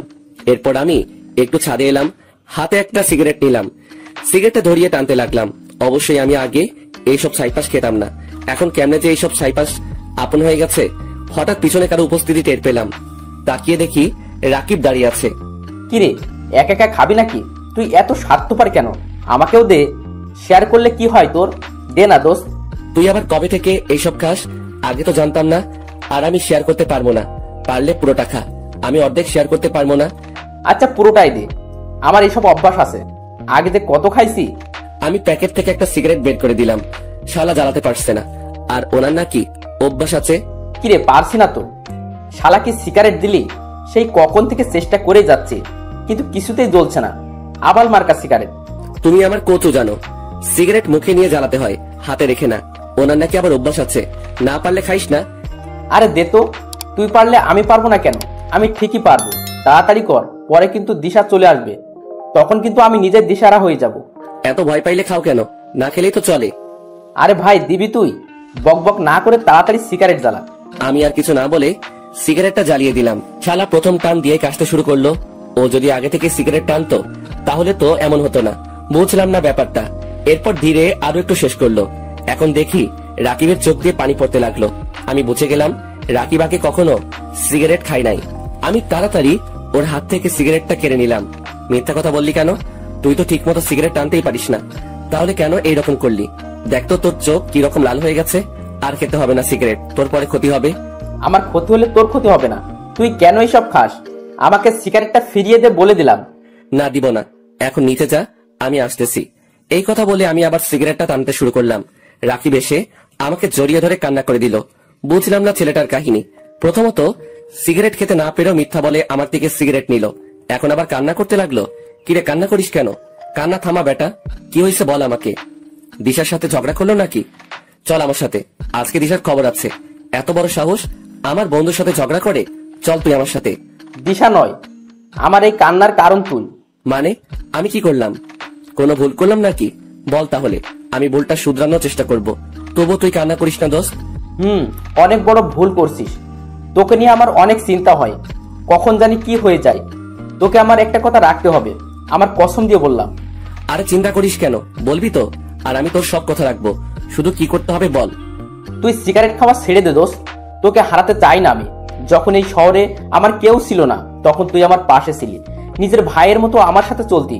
আমি চাই না তোর কিছু হোক। আমি দিশার চাইতে তোকে বেশি ভালোবাসি দোস্ত। দিশা গেলে ওর মতো আরো অনেক মেয়ে পাবো, কিন্তু তোর মতো বন্ধু পাবো না। আর আমি দিশাকে ভালোবাসি না যে তাও না, আমি দিশাকে অনেক ভালোবাসি, কিন্তু তোর থেকে কম। আর আমি কখনো সিগারেট খাই নাই। সিগারেট ধোয়া আমার নাকে লাগলেই চোখ লাল হয়ে যায়, এরপর চুলকাতে শুরু করে। ভীষণ ভয় পাই সিগারেটের গন্ধটাকে। প্লিজ দোস্ত, এসব খাওয়া ছেড়ে দে। আমি চাই না তোর কিছু হোক, তোকে হারাতে চাই না। আরে পাগল, তুই এত ইমোশনাল কেন? এখন থেকে তোকে কথা দিলাম আর কখনো এইসব খাবো না। এখন কান্না থামা বেটা, মেয়েদের মতো কান্না করতে হবে। আর আমি কোথাও যাবো না তোকে ছেড়ে। তবে বাসর ঘর হলে ভিন্ন কথা। আমার কথা শুনে রাকিব আওয়াজ করে হেসে দিল। আমি রাকিবকে হাসানোর জন্যই এই কথা বলেছি। এরপর সিগারেটটা ফেলে দিয়ে রাকিবকে নিয়ে নিচে চলে আসলাম। এরপর দুইজন পাশাপাশি ভালোভাবে ফ্রেশ হয়ে নিলাম, যাতে সিগারেট গন্ধ আমাদের শরীরে না থাকে। এরপর সবাই মিলে ড্রয়িং রুমে বসে পড়লাম। অর্পাও ছিল আমাদের সাথে। রাকিব বলতে শুরু করলো, তুই বিদেশ যাওয়ার 2 দিন আগে আমি অফিসে বসে দিশার ফটোগুলো দেখতেছি। ওই সময় ঈশিতা ম্যাম আমাকে তার কেবিনে যেতে বলল। আমিও চলে গেলাম ম্যামের কেবিনে। যখন ভিতরে গেলাম তখন ঈশিতা ম্যাম আমাকে বলল, রাকিব সাহেব, আপনি অফিস টাইমে কার ফটো দেখতেছেন? মেয়েটাকে? আপনি কিভাবে দেখলেন ম্যাম? আমি সিসি ক্যামেরায় দেখেছি। ভয় নেই, বলেন মেয়েটা আপনার কি হয়? আমি কিছু মাইন্ড করব না। আর আপনি না দাঁড়িয়ে থেকে বসেন, আর এই নেন টিস্যু। এই এসির মধ্যেও ঘামাচ্ছেন কেন? বললাম তো ভয় পেতে হবে না, ফ্রেন্ড হিসেবে বলুন। আসলে আমি ওই মেয়েটাকে ভীষণ ভালোবাসি, কিন্তু কখনো বলে উঠতে পারিনি, আর কখন বলতে পারবো কিনা জানি না। তখন ঈশিতা ম্যাম আমার হাত থেকে মোবাইলটা নিয়ে দিশার ফটোগুলো দেখতে লাগলো। এরপর ঈশিতা ম্যাম বলল, আমি যা ভেবেছিলাম তাই হলো। এই মেয়েটার নাম হলো দিশা, আমার বেস্ট ফ্রেন্ড। অনেক ভালো একটা মেয়ে, কিন্তু আপনি ওর ফটো কোথায় পেলেন আর কিভাবে চিনেন? আমি ফেসবুক থেকে ওর ফটোগুলো পেলাম কাছে, এখন ওর নাম জানতে পারলাম। আর আপনার মেয়ে ওর নামটাও জানতাম। ওর ফেসবুক আইডির নাম ছিল নীল প্রজাপতি, আর ওকে সবসময় আমার বাড়ির সামনে দিয়ে কলেজে যেতে দেখতাম, কিন্তু ভয়ে কখনো কথা বলে উঠতে পারি নাই। আপনার বেস্ট ফ্রেন্ডকে মনে হয় আর পাওয়া হবে না। কেন পাওয়া হবে না? আপনি কি ওকে বিয়ে করতে চান? নির্ভয় বলুন, সবকিছু আমি দেখছি। তা তো অবশ্যই চাই, কিন্তু আপনার ফ্রেন্ড কি রাজি হবে? দূর থেকে ভালোবেসে গেলে কি হয়? আরে আপনি চিন্তা করছেন কেন? মনে করুন এখন থেকে আপনার এই বোন আপনার বিয়ের দায়িত্ব নিল, কি দিবেন না? ঈশিতার কথা শুনে আমি অনেক অবাক হলাম। আমি ভাবতে থাকলাম, এই মেয়েটা এই রকম কেন? আমার সাথে কি সুন্দর আচরণ করছে, কিন্তু তোর সাথে খারাপ আচরণ করে কেন? মেয়েটাকে তো দেখে খারাপ মনে হয় না। তারপর কি হলো? তারপর আমি ঈশিতা ম্যামকে দায়িত্ব দিয়ে দিলাম, আর উনি বলছেন দিশার সাথে নাকি আমার কথা বলিয়ে দিবে। এরপর আমি ওইখান থেকে চলে আসলাম। বাকিটা দিশার থেকে শুনেন। তারপর কি হলো? বলছি, তুমি বিদেশে যাওয়ার 2 দিন আগে ঈশিতা আমাদের বাড়িতে আসে। আমি কলেজে যাওয়ার জন্য প্রস্তুত হচ্ছি, ওই সময় ঈশিতা আমার কাছে আসলো। কিরে ঈশিতা, কখন আসলি? এখানে আয়, বস। এসেছি, তোর জন্য একটা খবর আছে। আজকে আর কলেজে যেতে হবে না। আরো এমন একটা খবর দিব তুই ভাবতেও পারবি না। তোর জন্য 2টা নিউজ আছে। কি নিউজ শুনি? তাও আবার একটা না 2টা নিউজ আছে? কিন্তু কলেজে তো যেতে হবে, গুরুত্বপূর্ণ কাজ আছে। আরে ছাড় তো কাজ, আজকে না গেলে কিছুই হবে না। এখন বলতেছি সব শোন। তোকে একটা ছেলে ভালোবাসে, ছেলেটা ভীষণ হ্যান্ডসাম, আমার অফিসেই কাজ করে। আর বড় কথা হচ্ছে ও জনের বেস্ট ফ্রেন্ড। অনেক ভালো ছেলে। আমি যতটুকু জানি ওর এই পৃথিবীতে কেউ নেই। তোকে ভীষণ সুখে রাখবে।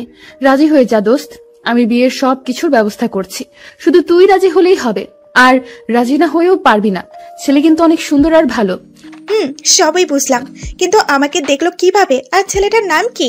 তুই নাকি প্রতিদিন কলেজে যাওয়ার সময় ওর বাড়ির সামনে দিয়ে যাইতি, তখন থেকে তোকে ভালোবেসে ফেলে। আর ফেসবুক থেকে তোর অনেকগুলো ফটো নিচ্ছে। আর ছেলেটার নাম রাকিব। কিন্তু কিভাবে সম্ভব? কেন সম্ভব নয়? ও তোর জন্য একদম পারফেক্ট। আর বললাম না তোকে দারুণ একটা খবর দিব, তাহলে আমিও জনিকে ভালোবাসি। হোমা, তাই নাকি? তা কবে থেকে ভালোবাসিস? তাহলে এত এইভাবে অবহেলা করলি কেন? কেন এত অপমান করলি? জানিস, ছেলেটা ভীষণ ভালো। আমি ওকে একদিন ভালোবাসার কথা বললাম, কিন্তু জনি আমাকে তখন গ্রহণ করে নাই। তার একমাত্র কারণ সে তোকে নিজের জীবনের চাইতেও বেশি ভালোবাসতো, আর এখনো বাসে। শুধু তুই বুঝিস নাই জনির ভালোবাসা। এত অবহেলা অপমান করার পরেও কেন জনি তোর কাছে পড়ে আছে জানিস? শুধু তোকে ভালোবাসে বলে। কিন্তু তার প্রতিদান ছেলেটাকে কি দিলি? শুধু অবহেলা আর অপমান ছাড়া। তাই এখনো সময় আছে, জনের কাছে ক্ষমা চেয়ে নে, আর একসাথে নতুন জীবন শুরু কর। ক্ষমা তো চাইবো, কিন্তু এখন না। ওর জন্মদিনে ওকে সারপ্রাইজটা দিব। জনের জন্মদিনে আমার ভালোবাসা হবে ওর প্রথম উপহার। সবকিছু ভুলে কাছে টেনে নিব, আর কখনো কষ্ট দিব না। শুধু দিনটার অপেক্ষায় আছি। তাই ভালো হবে। কিন্তু হঠাৎ করে এত পরিবর্তন আসলো কোথা থেকে? কি হয়েছে একটু বলবি প্লিজ? যে তুই কিনা জনের নাম শুনলেই রাগে আগুন হয়ে যেতি, আজ সেই তুই কিভাবে এত বদলে গেলি? নিশ্চয়ই কোনো কারণ আছে। কারণটা কি বলবি প্লিজ? সময় হলে ঠিক সব জানতে পারবি। এখন রেডি হয়ে নে, আজকে আমার সাথে তোকে যেতে হবে। রাকিব তোর জন্য অপেক্ষা করছে। সবই বুঝলাম, অন্তত তুই তো আমাকে জানাতে পারতি রাকিব। আমি যদি জানতাম তাহলে সত্যি সবকিছু জানাতাম। আমি তো জানতাম না যে তুই দিশাকে চিনিস, আর তোমাদের এইরকম একটা সম্পর্ক ছিল তাও জানতাম। আর বড় কথা, তুই তো ঈশিতাকে কিছু না বলে চলে গেলি বিদেশে, একবারও জানানো দরকার মনে করলি না। কিন্তু আমি একটা বিষয় বুঝতেই পারছি না, ঈশিতার এত পরিবর্তন হলো কেন? এর পিছনে কোনো কাহিনী আছে? আচ্ছা দোস্ত, তাহলে এখন উঠি, অনেক সময় হয়ে গেছে। ঠিক আছে, আমি কালকে অফিস যেতে পারবো না। দিশার সাথে একটু সময় কাটাতে চাই। প্লিজ দোস্ত, শুধু কালকের জন্য ছুটি চাই। শুধু কালকে না, তোকে 1 সপ্তাহ ছুটি দিলাম, যত পারিস সময় কাটা। তবে ছুটি শেষে চলে আসিস। দিশার খেয়াল রাখিস, কখনো কষ্ট দিস না। আর দিশা আমার বন্ধুটা কিন্তু সাদাসিধে আর ইমোশনাল, তাই কখনো ওকে অবহেলা বা ইগনোর করিও না। আর তুমি আমাকে ক্ষমা করে দিও জনি। জানি আমার এই অপরাধের ক্ষমা নেই। ঈশিতাকে আর কষ্ট না দিয়ে কাছে টেনে নাও। অনেক কষ্ট আছে মেয়েটা। তুমি তো জানো প্রিয় মানুষটির দেওয়া অবহেলা মৃত্যুর সমান। যদি বেশি ইগনোর করো ঈশিতাকে, তাহলে জীবনে তাকে হারিয়ে ফেলতে পারো। আরে ক্ষমার কি আছে?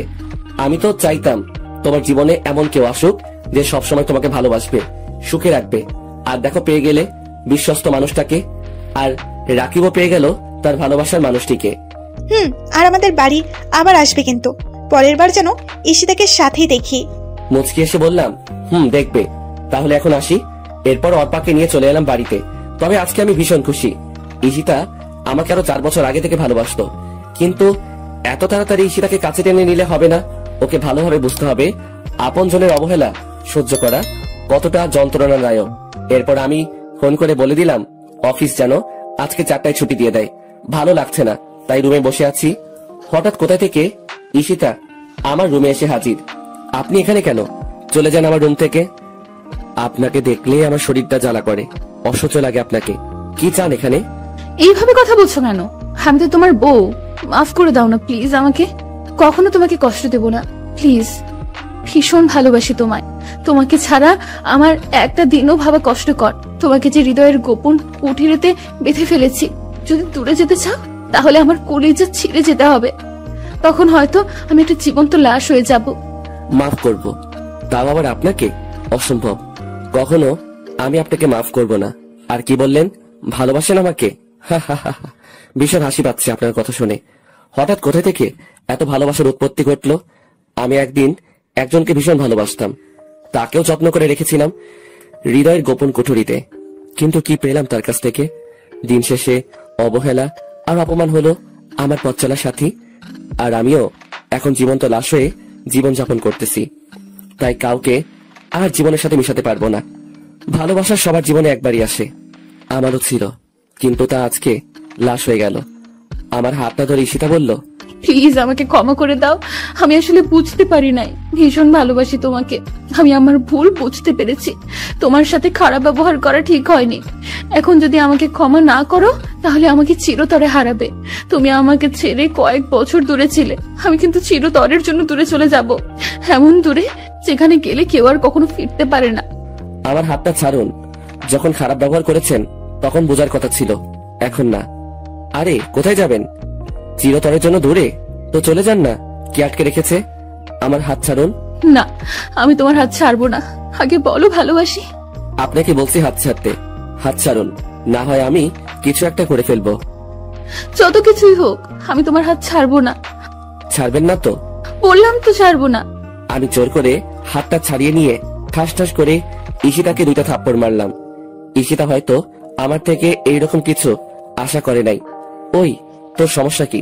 আমি তোর মতো মেয়েকে ভালোবাসি না, আমি অর্পাকে ভালোবাসি। আর আগে তুই আমাকে এই বাড়ি ছেড়ে চলে যেতে বলতি না, কিন্তু এখন তুই যদি যাস আমি এই বাড়িতে থাকি, তবুও থাকবো না। এখন দূর হ আমার সামনে থেকে। আমার সামনে আসার চেষ্টা করবি না, তখন কিন্তু আরো খারাপ হবে তোর সাথে। যত সব নষ্ট মেয়ে কোথাকার। আমার কথা শুনে মেয়েটা আর এখানে দাঁড়াতে পারলো না, কান্না করতে করতে চলে গেল। এখন আমার নিজেরই কান্না আসতে লাগলো। মেয়েটাকে এইভাবে মারাটা ঠিক হয় নাই। থাপ্পড়টা অনেকটা জোরেই লেগেছে। ঠোঁট কেটে রক্ত বের হতে লাগলো মেয়েটার। কথাগুলো ভাবতেই কান্না চলে এলো। আমি কান্না করতে লাগলাম, সরি ঈশিতা, তোমাকে এইভাবে কষ্ট দিতে চাই নাই, কিন্তু আমারও যে কিছু করার নাই। ভালোবাসার মায়াজালে বন্দি আমি, নিজেকে নিজেই বলতে লাগলাম। তবে মেয়েটার শেষ কথাটা আমাকে বেশি ভাবাচ্ছে। ওকে চিরতরের জন্য হারাতে হবে। তবে কি মেয়েটা ওর নিজের কোনো ক্ষতি করবে না তো? না, এই মেয়েটাকে চোখে চোখে রাখতে হবে, কোনো ক্ষতি হতে দেওয়া যাবে না। আর কোনো কিছু না ভেবে একটু ঘুমাতে চেষ্টা করলাম, ঘুম কিছুতেই আসছে না। কি জানি মেয়েটা কি করতেছে। আমি শোয়া থেকে উঠে ধীরে ধীরে ঈশিতার রুমের দিকে এগোতে লাগলাম। দরজার কাছে এসে ভিতরে তাকিয়ে দেখি মেয়েটা শুয়ে আছে। একটু কাছে গিয়ে মোবাইলের ফ্ল্যাশ লাইটটা জ্বালিয়ে দেখি মেয়েটার চোখ দুটো ফুলে আছে। ওকে দেখেই বুকের ভিতরটায় ঝড় শুরু হয়ে গেল। মনে হয় অনেক কান্না করেছে। মোবাইলের লাইটের আলো চোখে পড়াতে ঈশিতার ঘুমটা ভেঙে গেল। আমাকে দেখেই এক প্রকার জড়িয়ে ধরলো। আমি কিছুক্ষণ সময় চুপ করে রইলাম। এরপর বললাম, আমাকে ছাড়েন, এইভাবে জড়িয়ে রেখেছেন কেন? জড়িয়ে ধরে রেখে ঈশিতা বলতে লাগলো, না ছাড়বো না। ছেড়ে দিলেই আমাকে ছেড়ে অনেক দূরে চলে যাবে। আমি তা কখনো হতে দিব না। ভীষণ ভালোবাসি তোমায়। যদি কখনো দূরে চলে যাও তাহলে আমি সত্যিই মরে যাব। জানো, আজকে তোমার থাপ্পড় দেওয়াতে কষ্ট পাই নাই, কষ্ট পাইছি তোমার কথাগুলোতে। প্লিজ আমাকে মাফ করে দাও, কখনো তোমাকে ভুলতে পারবো না। আর যদি দূরে চলে যাও তাহলে আগে আমাকে শেষ করে দাও, তারপর চলে যাও। সবকিছু ভুলে আমাকে কাছে টেনে নাও। আচ্ছা, যাব না, এখন ঘুমাও। শুভরাত্রি। তারপর আমিও ঈশিতার কাছ থেকে নিজেকে ছাড়িয়ে নিয়ে চলে আসলাম। আমার রুমে এসে শুয়ে পড়লাম। ঘুম থেকে উঠে আমি চমকে গেলাম। ঈশিতা আমাকে জড়িয়ে ধরে শুয়ে আছে। মেয়েটার দিকে তাকিয়ে দেখি ঠোঁটের কোনায় এখনো রক্তের দাগ লেগে আছে, আর গালে আছে 5 আঙ্গুলের দাগ। মেয়েটা আজকে ভীষণ মায়াবী লাগছে। অন্যরকম একটা মায়া কাজ করছে ওর মুখে। ওর মায়া ভরা মুখটা আমাকে ওর দিকে টানছে। তবুও নিজেকে সামলিয়ে নিয়ে ঈশিতাকে ডাকতে লাগলাম। ঈশিতা, এই ঈশিতা, উঠো। এখানে কেন আসলে? আরে আমাকে ছাড়ো, অনেক বেলা হয়েছে, তাড়াতাড়ি উঠে পড়ো। ঈশিতা উঠে দেখে ও আমার বুকে মাথা দিয়ে শুয়ে আছে। আমাকে দেখে ভীষণ লজ্জা পেল ঈশিতা। আর আমার মুখে তুমি ডাকটা শুনে ঈশিতা অনেকটা বিস্মিত হলো। এরপর আমাকে ছেড়ে ঈশিতা দৌড়ে চলে গেল। এরপর আমি ফ্রেশ হয়ে নাস্তা করতে চলে গেলাম।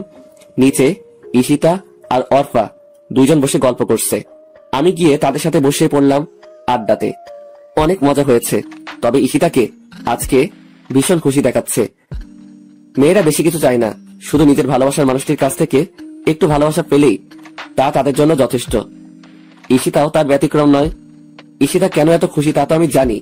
এরপর সবাই মিলে নাস্তা করে নিলাম। নাস্তা শেষ করে আমি রুমে চলে আসলাম। অফিসে যাব তাই রেডি হতে লাগলাম। হঠাৎ করেই অর্পা আমার রুমে এলো। কিছু বলবে নাকি অর্পা? আমি অফিসে যাব, কিছু প্রয়োজন হলে বলো। না, আমার কিচ্ছু প্রয়োজন নেই। তোমাকে একটা কথা বলতে চাই। আমি আর এখানে থাকতে পারবো না। বলো, কি বলবে? আর থাকবে না কেন? ঈশিতা কি কিছু বলেছে? তাহলে আমাকে বলো, তোমার সাথে কি খারাপ ব্যবহার করেছে? না, ঈশিতা কিছু বলে নাই। জানো, ঈশিতা খুব ভালো মেয়ে। আসলে আম্মু ফোন করেছে, আমাকে বাড়িতে যেতে বলেছে। আমার নাকি বিয়ে ঠিক করেছে। বিয়েতে আব্বু আম্মু সবাই রাজি আছে। আর আমার বিয়ের মধ্যে দিয়েই তারা আবার এক করতে পারবো। আর এর জন্য আমাকে যা করতে হয় করব। তবু আব্বু আম্মুকে এক করবই। যদি এর জন্য আমাকে বিয়ে করতে হয় তাতেও আমি রাজি আছি। আমি সবসময় তাদের সুখে দেখতে চাই। আর তোমাকে এইটাই বলতে এসেছি। আমি সবকিছু গুছিয়ে নিয়েছি। তুমি প্লিজ আমাকে বাস স্ট্যান্ডে নিয়ে আসো। ও, তা কবে ঠিক করলো বিয়ে? যদি তোমার বিয়ে করাতে আন্টি আঙ্কেল আবার এক হয় তাতে সমস্যা নাই, কিন্তু ছেলেটাকে কিরকম ছেলে স্বভাব? আর এখনই যেতে হবে নাকি? ছেলেটা খুব ভালো, আর ও হচ্ছে আমার মামাতো ভাই, আমার সমবয়সী। আব্বু আম্মু সবাই রাজি। এখন কি আমি না করতে পারি? আমি সবসময় তাদের হাসি খুশি দেখতে চাই। আর বিয়েটা কবে আমাকে এখনো বলে নাই, শুধু তাড়াতাড়ি বাড়ি ফিরতে বলেছে। তাহলে ভালোই হবে। আচ্ছা তুমি যাও, আমি রেডি হয়ে আসছি। আমি ভালোভাবে রেডি হয়ে নিলাম। এরপর নিচে এসে বসে রইলাম। অর্পা এখনো আসে নাই। নিচে ঈশিতাও বসে আছে। আমি ঈশিতাকে শুনিয়ে শুনিয়ে বলতে লাগলাম, আন্টি, আমি আজকে অর্পার সাথে চলে যাচ্ছি। আবার কখনো এই বাড়িতে আসা হবে কিনা জানি না। ভালো থেকো সবাই। আর কেউ একজন আছে এই বাড়িতে, তাকে বলে দিও আমি আর ফিরবো না। আমাকে দেখলে তো আবার তার সহ্য হয় না। ওইখানে অর্পাকে বিয়ে করে নিব। আমাদের বাচ্চা হলে তবেই ফিরবো। কথাগুলো ঈশিতাকে শুনিয়ে শুনিয়ে বললাম, যাতে ঈশিতা রাগ করে। আসলে আমার এইরকম কোনো চিন্তা ভাবনা ছিল না। ভাবলাম ঈশিতাকে রাগিয়ে অফিসে চলে যাব। এরপর অফিস থেকে আসার সময় তার রাগ ভাঙানোর জন্য যা করতে হয় করব। এরপর আমি আর অর্পা গাড়ি নিয়ে বেরিয়ে পড়লাম। ঈশিতা দরজায় দাঁড়িয়ে আমাদের চলে